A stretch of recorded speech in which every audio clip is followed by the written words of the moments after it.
Hi, my name is Brian. Welcome to another video on derivatives. In this video, we are going to do an example using related rates. Now, related rates is about differentiating implicit functions with respect to t. So let's go ahead and do an example. All right, here's our word problem. A stone is dropped into a pool of water. A circular ripple spreads out in the pool. The radius increases at a rate of 5 feet per second. How fast is the area of the circle increasing at 4 seconds? So what's happening is we have a pebble, drops into the water, and then you have this circular ripple that spreads out from that pebble. So again, starts here, moves its way out. Now, when we take a snapshot at 4 seconds, it's going to have an area, and we want to know how fast that area is changing. So there are a few steps that we take to start this problem. Like every word problem, the first thing is to write out the information that we know and the information that we want. Now this also pairs up really nice with step 2, which is a snapshot, usually a picture of what it is you are doing. So let's do step 1 and 2 at the same time.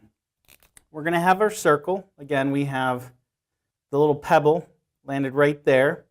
Now it's spreading out, and so we have our radius, which we'll call r. And then we know that dr dt, that's the rate of the radius, which we know is 5, given right here. We could put feet per second. And then we want to know how fast, area, and then the rate. So what we want is dA dt at 4 seconds.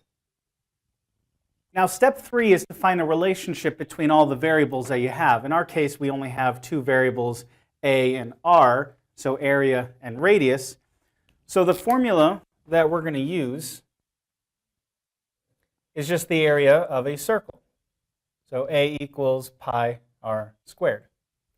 Now, all of these functions are with respect to t. That's why I said at the beginning of the video that they are all implicit functions, because they're all with respect to t, but you don't see any t's in there. Well, you can write, we're not going to do this, but you can write a of t equals pi r of t squared. So now you can see why a and r are actually functions of time. All right, so step 4 is to differentiate both sides with respect to t.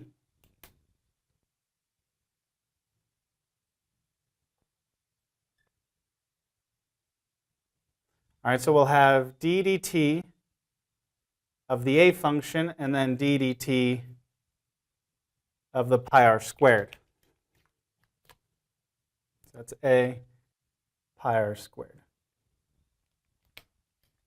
Now, if you just take the derivative of a with respect to t, then we're just going to get dA dt, which is perfect because that's what I'm trying to find.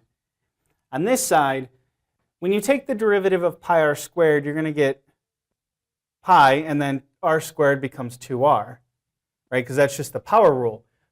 But r is like secretly a function of t. So when we did the implicit section, which you can go check out a couple of videos about that, after you differentiate r squared, you then have to multiply by the derivative of r with respect to t. And so now I'm done differentiating. The last step is to now just plug in all the information that we have from the problem to try to solve for our dA dt. So this is going to be dA dt at 4 seconds. So that's going to be pi times 2 times r, which we got to figure out in a moment. But then dr dt we know is 5. So what is r at this moment? Well, r goes up by 5 feet per second. So at 4 seconds, our r is 20 feet. Hopefully that makes sense. If it increases at 5 feet per second after 4 seconds, it would be 20 feet. So this is going to come out to 200 pi feet squared per second. All right, so this is pretty much how related rate word problems work. I hope this helps. Good luck.